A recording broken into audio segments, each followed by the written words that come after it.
There's a lot to look at in QuickBooks, but when it comes right down to it, you can find everything you need in just 3 spots: the plus sign menu, the left nav bar, and the gear menu. Say you want to record something that happened in your business. Click the plus sign menu. Once you've created a bunch of invoices and checks, you may need to find one. Click Search and enter the check number, date, or amount. Or, if you've recently entered a transaction, click this clock, and QuickBooks will search all your recent transactions. What if you want to see a list of all your customers? Look to the left. QuickBooks links all your customers and links to all the transactions with their name attached. QuickBooks has lots of good stuff on that left navigation bar.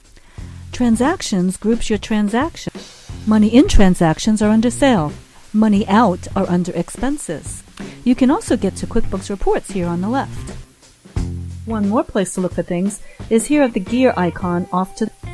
You won't need to use these tools as often, but it's good to know that you can get your company settings and your QuickBooks chart of accounts, advanced accounting tools such as Reconcile, Budgeting, and the Audit Log.